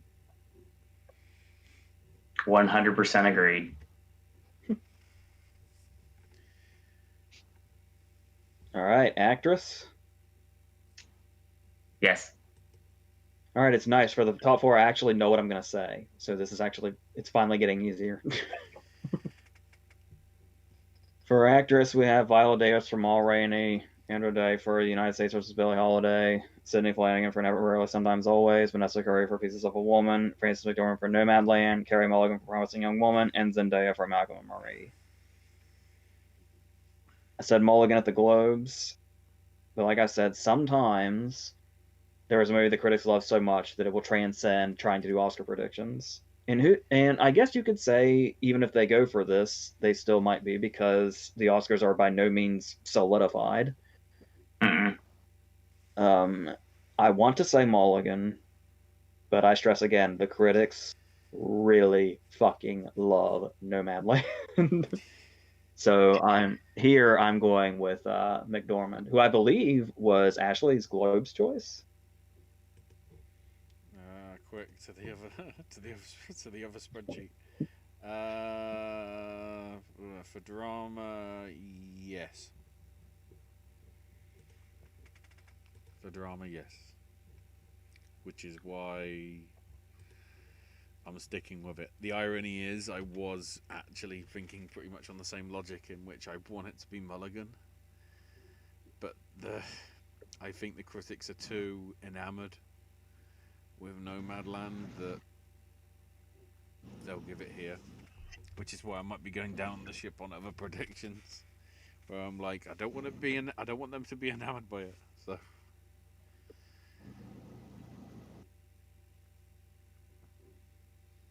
Now, I thought about going Viola Davis here. And I just immediately thought, it's an award ceremony. It could go either way. There's no guns to our heads saying if we are right or if we're wrong. The only thing is just if we can predict better. That's it. And at the end of the day, I don't think I'm going to run into my next version of American Hustle here. I'm going to stick with Carey Mulligan.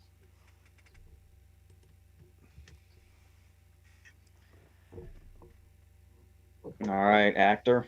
yeah, Yes. In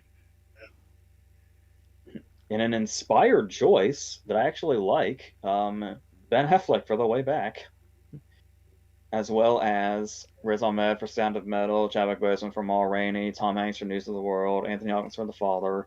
It's About Fucking Time, Delroy Lindo, Gary Oldman for Mank, and Stephen Yeun for Minari.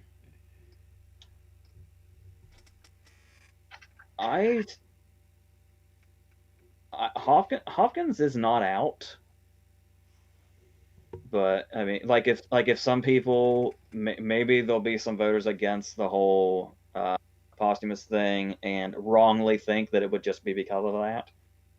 I could see those people going for Hopkins, but I feel like Boseman is. We're just gonna kind of see a Boseman thing, like a straight line. So, Ashley. yeah, Chadwick Boseman as well. I thought about Gary Oldman for like a split second, but I was like, nah, Chadwick Boseman. and I will say it every time. It will be because he earned it, and not for any other reason. There you go. Even when the film was in, well, post-production, before obviously the news came out, because I heard things about it like 2 months before the announcement of his death. Like, if it's getting awards buzz that early, then it's clearly warranted rather than just because of stuff. So yes. All right, our last two. Yes. All right, for director, we have Lee Isaac Chung for Minari, Emerald Fennell for Promising Young Woman, David Fincher for Mank, Regina King for One Night in Miami, Spike Lee for The Five Bloods, Aaron Sorkin for Chicago 7, and Chloe Zhao for Nomadland. I feel like Chloe Zhao is going to have a good year. Regardless of what wins picture anywhere, I feel like Chloe Zhao is going to have a good year. So, I mean, obviously, I would personally prefer Fennell or Spike Lee. But I'm going to pretty comfortably say Chloe Zhao. Ashley. I'm going with Fennell. I want you to be right. I really do. And I'll be very happy to lose this point. I'm going with Aaron Sorkin.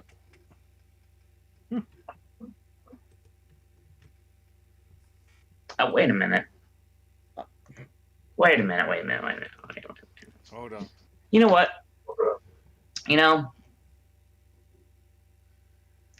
Let's see what the critics want to do with it. It makes sense that it would be one of two. There's nothing saying I can't go with my heart versus my head. I might as well at the Critics' Choice Awards. Yep, there is going to be a female director winner, but it's not Chloe Zhao. It's Regina King. And it's certainly not Regina King. Should I be wearing green right now? Because that would fit really well if I was about to say.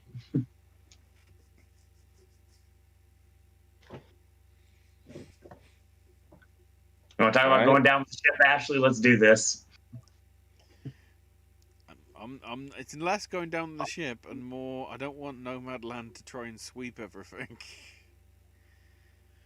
I don't see that happening, but we'll see what happens. The final one. AJ, Best Picture. I would say I don't see Nomadland sweeping everything, except for here. So let's go on to picture. Where we have The Five Bloods, Ma Rainey, Mank, Minari, News of the World, Nomadland, One Night in Miami, Promising Young Woman, Sound of Metal, and The Chicago 7. Well, I would say, as far as Oscars go, that's pretty much the top 10, isn't it? unless they go for Judas and the Black Messiah at the last minute. AJ, I'll say right now, I honestly think if they go for 10, I would not be shocked one bit to see Borat in this lineup. I kind of would, but I see where you're coming from. To be honest, I also, even if it's a 9 or an 8, I could see other ones that could go in place. Feels weird to say that after everything, but yeah, I feel like Borat is a big contender this year. It's weird to think that at all, but it's true. Surprised it's not there for screenplay though. Yeah, because I was saying in the Globes video that I think Fincher could do the Bennett Miller Paul Bukowski thing where he gets in for director but Mank misses picture. Mm-hmm. So if there was like 9 or 8, I wouldn't be betting on Mank, but just to be consistent with that prediction. Best Picture. I think Chicago 7 is going to have a really good season, but it cannot be underestimated how much the critics love Nomadland. So for here, I'm going to say Nomadland. Ashley. The issue is, I think the critics, maybe not as much, but I'm just hoping, go with Minari instead.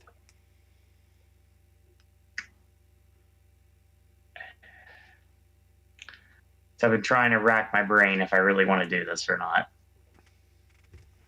The Five Bloods, from what AJ tells me, It's justifiable. It should be here, but it's not going to win. Ma Rainey's getting its love with Chadwick earlier in the night. Mank's going to do decent for itself. Minari is probably going to have some. It's obviously winning foreign language, but it doesn't really matter. It's gonna win something. News of the World. You've got one of your main characters is going to walk out with a win. Take a shot. Nomadland is going to win multiple times throughout the night. One Night Miami is going to win multiple times throughout the night. Sound of Metal, unfortunately, is going to go away empty-handed. It sounds like. And the Trial of the Chicago 7 is always looming on the horizon because it looks like it's going to be hey, you knew it was going to happen all along. You might as well just roll with the season. Best Picture winner, like AJ mentioned. But if you want to go inspired, I might as well just do it. So if I did it with director, I might as well say that at the Critics' Choice Awards, where it may not mean as much, unfortunately, it's going to be a big, big night for a movie that the only movie that I've been able to see so far. I'm going to go with Promising Young Woman here and just think that this is the biggest win it possibly could win. And I don't think it's going to go much further than that, other than Carrie. Carrie and screenplay. And maybe director, hopefully. Fingers crossed on that.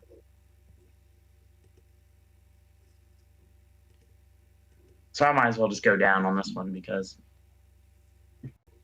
Trial of Chicago 7 is what I was thinking, but I might as well just go with it and see what happens. And maybe the love of a Critics' Choice win would propel more people to vote for it, more people to see it, and for it to become a real picture contender when we actually get our Oscar nominations.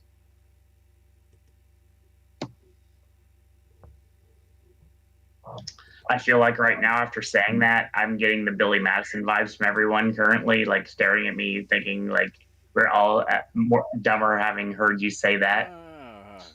I was just thinking that's a really long explanation just to say I'm going with the movie I want it to be.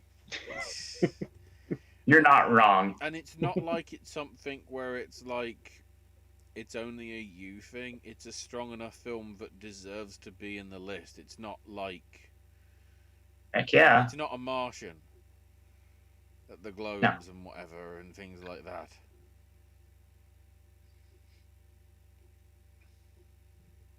Or Get Out.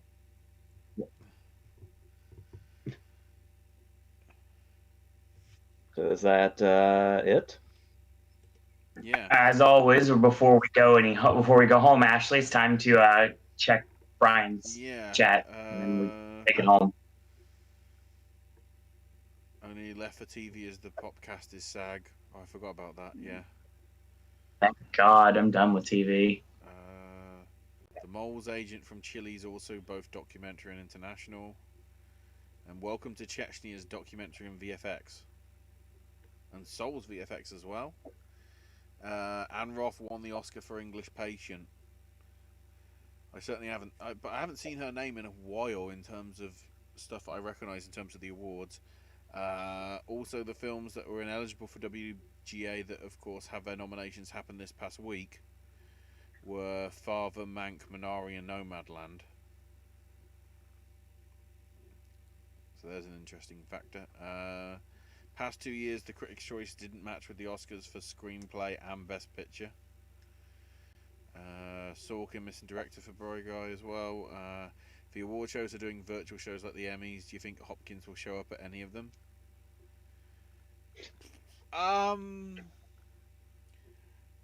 Because it's a role he should be proud of in terms of the way it's portraying dementia, I hope so. Because to be fair, when he was Pope Benedict, it did seem like he was phoning it in sometimes. So it's only fair that he's just a picture on a, because he didn't show up. Also, as I say, if he hasn't got any excuse to go to the awards, because I'm guessing pretty much most of them are going to be from people at homes. They're not going to force everybody, to go to a venue. The fact that the Globes have gone to 2 means that those that can show up to the West Coast and East Coast, they don't have to sort of fly over. And I'm sure the international ones they could easily do, I mean, nearly all the ceremonies have a giant fucking television screen or something that they project on behind them. Just use that. maybe. Bozeman will win because it's the best performance of the year.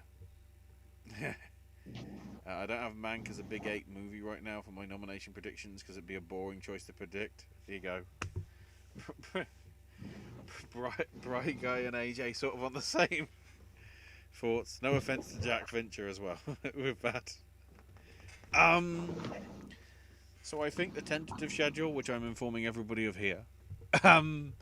So next God. next Sunday, after the Globes, we'll be doing post-show reactions and whatever, as well as totting up the first numbers. Then the following week, again the following Sunday, after the Critics' Choice Awards finish, we'll be on with post-show reactions to that. And then I think maybe the next week, so that'd be, if you wanted to do it Saturday or Sunday, whichever, the 13th or the 14th. Saturday is usually going to be the Popcast days moving forward. Yeah, because in terms of the guilds, all the nominations will be out by then, and because the PGAs, I believe, because the WGAs, I believe, are the 21st of March, like the following week, that'd be the most opportune time to just do all the guilds and get that out the way. Which then gives us time to build towards us predicting the... oh no, wait, because we've also got to do... Oh god, we're going to have to do multiple ones because of the Oscars. Okay. Throw that out. Scheduled to be announced, ladies and gentlemen. Yeah. The issue... well, I guess if the WGAs are the 21st of March, which is a Sunday, we could do it the day before for all the rest of the guilds.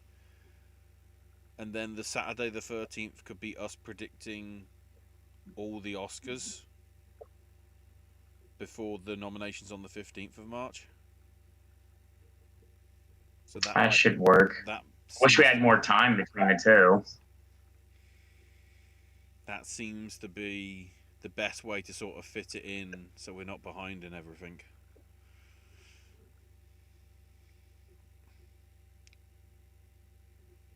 Because then ironically we get like a few weeks off because BAFTA is until April the 11th. So that'll be our break of not doing Popcast predictions. Because then we can catch up. We can probably take a week off and then follow on from there. So that's the tentative schedule. All right. Basically, it's pretty much stuff every week, at least. Basically, yes. So I think on that note, I think that's probably going to be your show.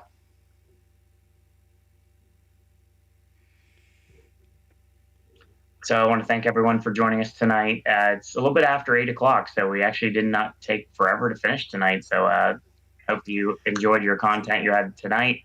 Next week, we have the Golden Globes. Considering how many categories we had to go through as well, I'm surprised at the length and whatever. So we'll be live after the show next Sunday night for our recap on the Golden Globes. And that's just going to be a recap show. We'll try to make it snackable content for you guys. We're not going all night because I guarantee I'm going to have to work the next day. So needless to say, it's kind of like, nope, can't do that. So we're going to have to rush as quick as we can. I'm just desperate. I'm missing the Globes feed from like 2 and 3 years ago when it was like, applause, please, applause. I need that. I need that feedback. Thank you. That's your show. Like I said before, this content will be up pretty much in a few hours, if that. The rest of the content that's going to get us to the actual video for today, yeah, it's going to be up soon, hopefully. AJ's been having some connection issues because of the horrible weather he's having, so needless to say, hopefully we'll get his video up, and then I'll get Voice's video up, and then we'll be caught up. Yeah, this whole time I've been watching my connection like a hawk. I'm hoping that I stayed in most of the time. You were fine. Yeah. I just lost sound at one point. That's all I know. Yeah, it was. I had weird sounds that might have probably got picked up because obviously everybody's getting my computer sounds on the thing. There were a few like interest. There was an interesting sort of like, oh god, is the thing crashing moment, but it didn't because I'm trying to keep an eye on things as well. All right. So I want to thank everyone for joining us tonight. You can follow me on Twitter if you'd like. It's at Throw and Disney. Follow Ashley on Twitter at AshIsMyNameUK. AJ cannot be found on Twitter or any sort of social media, but if you'd like to leave a comment, you're more than welcome to here in the bottom of these videos.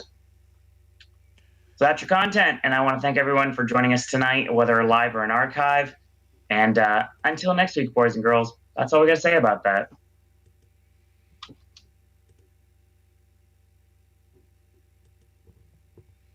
Donkey with headphones is not impressed.